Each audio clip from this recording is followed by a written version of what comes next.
I feel like the hardest part about building.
Hello, so today we have a couple to-dos on our list for today. So you're going to be coming along with us for some stuff that we're going to get done on the land. And then I think we also have finally picked a house plan for our house that's going to go on this side of the property.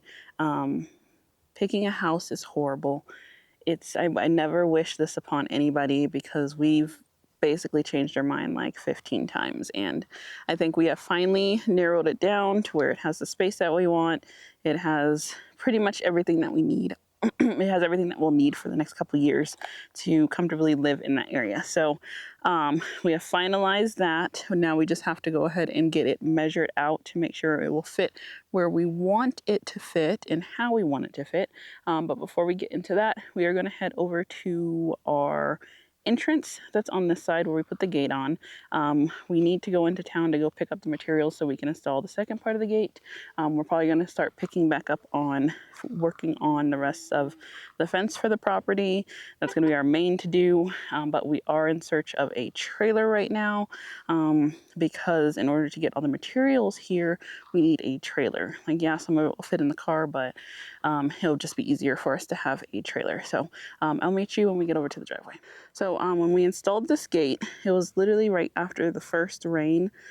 Pretty much, I guess the soil swelled or swole, I don't know, whatever you call that, but it expanded. And so the gate was scraping after we had graded it. So he just came in with his tractor and he kind of removed, pushed back some of the dirt. So now it swings nicely. And then he kind of flattened out this section for us since this is where we're going to be driving at. We'll have to eventually, also, okay, so I'm going to give you guys a few seconds because I want you to write in the comment section what you notice that is different about our gate entrance. So I'll just give you, besides it being graded and anything else, what is missing that was here that was an annoying pain for us anytime we were entering through this gate. I think I mentioned it a couple times in another video, in other videos, but what is missing that was here before? Okay, go ahead and put it down in the comment section and tell us what it is, or tell us what you think it is. I'll give you a little second. Okay, so if you got it right, we are missing the giant yucca that was in the middle of our driveway this entire time. That was just, it was so annoying because it was a gigantic yucca. I'm gonna see if I can pull a video and I'll insert it in here of what it used to look like. But we literally couldn't come on this side because the yucca was all in this area. So when we would come in, we would have to come in and come around this way with Terry and with the car and everything. So it was just annoying. So now it is completely gone. So our neighbor with his tractor was able to bulldoze that out of the way. It does have a big root ball that's stuck in there. These yucca root balls are no joke. Like, they are tough. So eventually when we do some more work on the property with big machinery, we'll probably scoop that out with an excavator bucket or something just to flatten it a little bit more. But yeah, so now we have a fully wide open driveway. And then also while he was here, If you noticed anything, those of you who've been with us for a while, when we first started, talking about our fence, he went down this line because this is where our fence is going to go. This is just barbed wire that we have hanging to keep people out. But right here, there was a bunch of yuccas on each side of the fence line. We left that one because that one's not going to be in the way, or that one. But all along, right where we needed to put our wall, there was yuccas. So he came with his tractor also, and he removed all the yuccas from this entire section here, and then some that were over here, and then some that were, just in the way that didn't need to be there. So now that the yuccas are gone, we can actually finish fencing the front part of the property, because those yuccas were in the way of where we couldn't get our wall there. So we're going to be finishing the front part of our wall soon, now that the yuccas are gone, which is magnificent. And then we'll probably end up doing trenching this out the same time that we trench the power over to where Terry's power supply is going to be, because then we can use the trencher to dig our hole here, so we don't have to dig our trench by hand.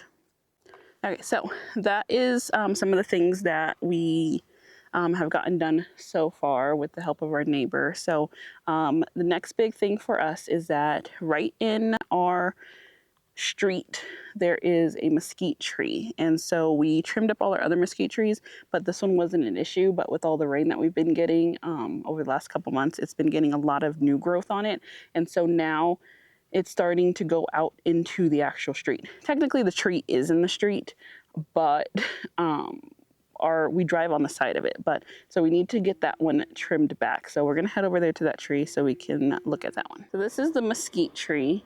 And so this is the road that we come down. So technically, because our property line doesn't start to like back up here, and so technically this is all like street and sidewalk, but the tree is starting to overgrow into there. So anytime we come down with, anytime we would bring Terry down here, when we bring the car down here, when we bring trailers down here, basically it's just starting to get in the way. So we're going to be trimming up this tree today, just to our main concern is to get it out of this side of the street, because it keeps pushing us that way, and we need to start, we need to get this way a little bit more when it comes to bringing big stuff in, because we are in the process of where we're going to be bringing big stuff in. All right, so with this tree trimming, we are actually partnering with the brand SEESII. So they went ahead and sent us this powered chainsaw. I'm gonna go ahead and insert everything that comes in the box with it. Okay, so this is the box that the chainsaw comes in by SEESII, which is a cool name, by the way. And so it comes in a nice little, a little box with easy carrying and everything like that. So let's go ahead and we're gonna get this open really quick and see what it comes with. If I actually open it correctly. There we go. Okay, so pretty much in here you will get your instruction manual, and then they also give you some gloves to use while you are using the chainsaw. And then it also comes with some safety goggles, because safety first. Okay, and then it does come with a bundle of tools. This is to basically take the chain off and to take it apart so that you can do maintenance as well. All right, and then before we go into the chainsaw, we're gonna pull underneath, and then as you can see, this is also great storage for ducks if you guys have kids. So we have a charger cord that it comes with as well, and then it does come with 2 batteries. I think this is probably the most, the best part about this is that it does give you 2 batteries. It's nice because, you can be utilizing one battery while the other one is charging. These are both 21 volt batteries. I'm trying to get it to focus on there. And then they have 2.0 amp hours as well. Okay, so 2 of those. And then for the prize of the show, which is the actual chainsaw. It's nice, it has some weight to it, which I like. I'm not going to go ahead and take off the blade now, but we'll be using this in the morning to trim up some of the trees that are on the outside of our property on the front. So we will see how this bad boy does, and we're going to get it charged up tonight. So we'll see you in the morning. When we did our other two trees, our other two mesquite trees that are actually on our property line, we used a sawzall and we got a blade that was specifically meant for cutting trees, which it worked wonders. So now I'm curious how it will do with an actual chainsaw that's meant to cut these things. So we're gonna look and see what branches that we want to take out, and then yeah, we'll go from there and we'll see how the saw works.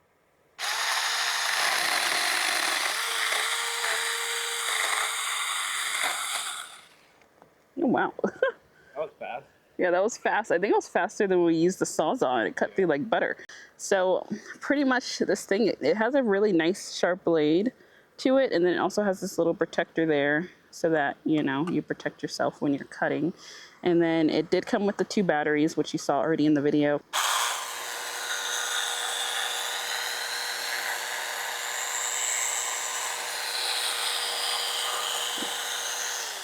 And then for a pretty small saw, it comes with a lot of power. So that is amazing.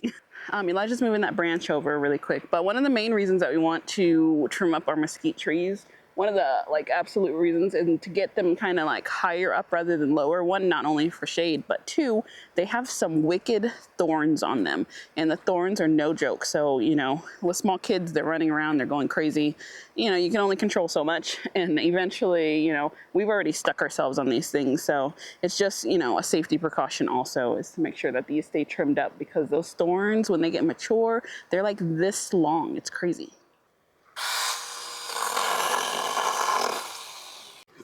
Okay, so we saw how it cuts through those little mini branches. This is one of the bigger branches. So with the sawzall, it did take a little bit extra to get it in there. So we're gonna see how easy this one is to cut.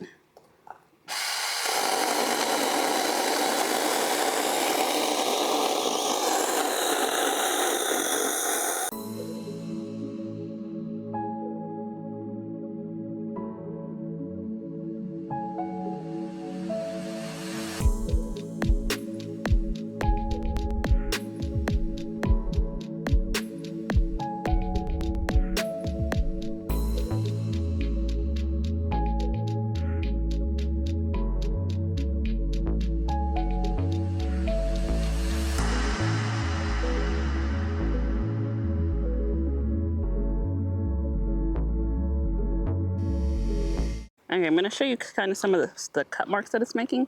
And Elijah said that he thinks that it's better than when he had to cut the trees using the sawzall. So he likes it. Okay, so this is what the tree is looking like after we cut it down. Literally, this took us less than, I think, like 10 minutes in order to get everything cut. And so I'm hoping that you could tell, but it's now out of the, oh, I think we need to take that one down. This one right here. Hold on, we're gonna cut that one down because that one's still kind of sticking into the branch a little bit. Hold on, we're gonna take down this one because it's still sticking out pretty high into the road. Yeah. Okay, perfect. So this is what the tree now looks like after we finish. But that took us like less than 10 minutes in order to do all those trimming. The chainsaw cut through very nicely and has a lot of power, honestly, for it to be so small. So we're looking into getting more trees soon. We're looking into getting a bonita ash, and then we're also looking into getting a few Arizona cypress trees for windbreaks, and then also for privacy as well. So we have a lot more, I guess, tree maintenance and tree trimming that is going to be coming into our future, which this thing will be great to have. So we appreciate SEESII for sending us this little hand chainsaw. If you guys would like to pick one up yourselves, I'll go ahead and put a link down in the description box below for it. We are going to now move over back onto the property so that we can start doing the measurements for the house, because we just want to make sure that the plans that we chose will fit the way that we want it to on the actual lot. So I'll see you when we get back over there.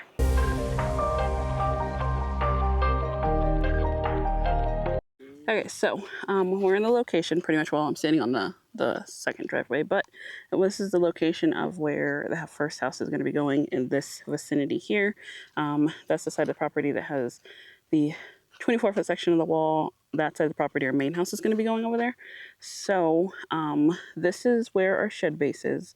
which yes, we will eventually finish the shed because we're going to be needing that while we build this. But pretty much originally we were going to have the drive-through go straight through because that's where the container is. Terry gets parked on this side, and so this is originally where we were going to have the driveway going all the way through. So it would take you all the way from the entrance over here, and you would just come straight down and you would park right in front of the shed.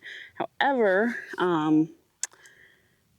instead of having the driveway go all the way up to the shed, we're probably going to have it come back a little bit more and stop about here. It's kind of hard to get reference considering that there's nothing out here, but have it drop further, and then we're going to leave a space so that we can drive around this way if we need to. We shouldn't have to because we can drive around the container area. There's a bunch of space back there. So pretty much the house is 26 by 34. And then by the time you add on the front and the back porch, you add an additional 6 feet to that. So that's what we're going to be measuring today. So right now Elijah's at the middle property line. So he's measuring 20 feet from the middle property line. Because if you guys don't know, we do have 2 different parcels that we are merging into one. So he measured right now from the middle property line to 20 feet. The houses do have to be 20 feet away from property lines. So next we're going to have him go ahead and measure 34 feet from there.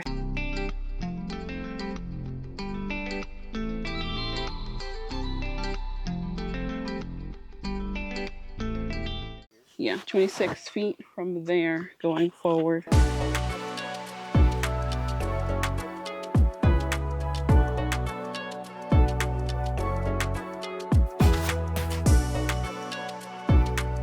Okay, so I'm not sure if you can see, there's a little stake, 34. There's a stake marker right there. So that is where the back of our porch is. So from here, 6 feet out will be our porch. And then from this one coming all the way this way, right here, this will be the front of our house. So that's 26. And then of course and then from here forward, there will be another 6-foot porch on the front. And then Elijah went ahead and took measurement going that way. So from this to where he's laying the next stake, that should be 34. You got 34, right? That's 34. So that would be the square of our house. So okay, so Elijah got all the stakes into the 4 corners. They're not squared up because we're not building right now. We're just trying to map out the layout of it in our brains.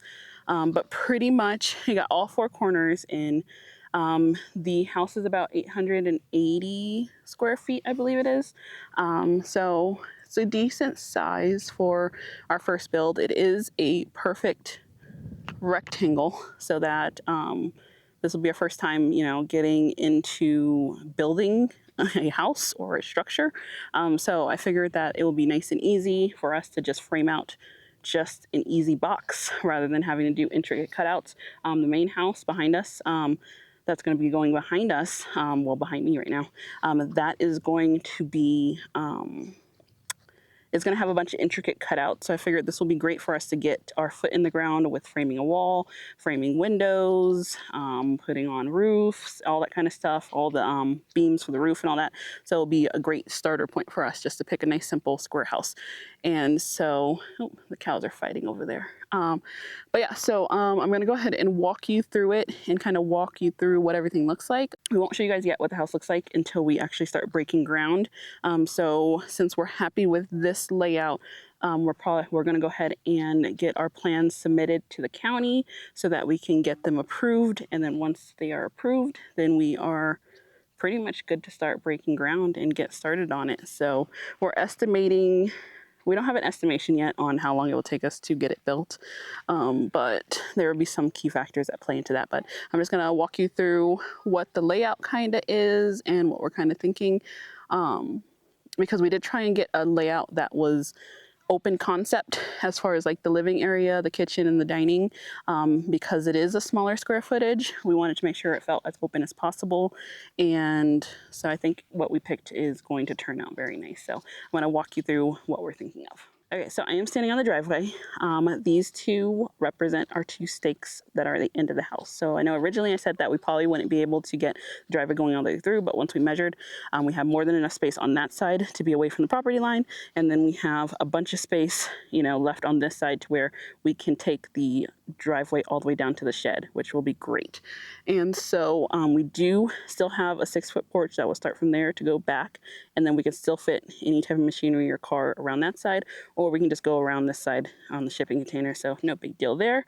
So we might end up shifting over maybe like a foot on our finalized plan, because we are thinking that we might want to do plants and stuff on this side of the house. So we'll probably shift over a foot or a foot and a half or 2 feet, not sure yet, but pretty much the house ends over here. If you can see that stake there, I'm going to try and get an actual good view where you can kind of see both stakes together. Okay, so let me back up a little bit more so then you can see it. Okay, so this is stake number 1. It goes all the way that way. That is stake number 2. So that is the 34 feet going across. So the door is going to be right deadpan in the center, and then there's going to be a 6-foot patio that extends out from these 2 stakes, and it still gives us a lot of front yard space to away from the front property line, which is great. So pretty much we would be walking in to the front door. So I'm assuming that the front door would end up being where this bush is. We're going to assume that that's the front door. And then once you enter through the front door, it is a giant open space. So there is a stake that is right there. This is our front of the house. And so the house is going to be split right in half. And with it split in half, this is going to be the living room on this side. With the living room being on that side, it does have windows that will face that way, and then has a front window that faces the front of the property. And then I'm going to back up a little bit. So it will go living room, and then dead smack in front of the front door. There'll be some space, but that is where a dining area is going to go. And then the kitchen will be in this far corner over here. And then there will be one big wall halving this entire section here. And then there'll be a little, little opening in the wall. I don't know, awning, not an awning, but, like opening in the wall. And then to the right will be, no, not yet. To the right, when you walk in, it will be Elijah and I's bedroom on that side. If you go left, it will be the kids' bedroom on this side. And then if you go straight, there'll be 2 doors, 1 door for the bathroom, 1 door to a laundry/mudroom, and then that will have a back door that takes you to the back porch and then off to the back of the property. So those are the plans that we ended up choosing. I think we're happy to get that part out of the way, because I feel like the hardest part about building is not the actual build process, which I know it's going to be hard, but the hardest part is ensuring that you're going to be happy with what you're choosing to build, because there's so many plans out there. There's so many design ideas that we have. There's so many wants that we might want to put in there.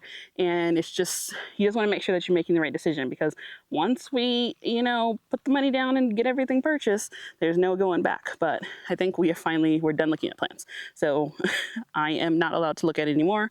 We're going to go ahead and get those purchased, get them submitted to the county, and then we will let you guys know once we get those approved.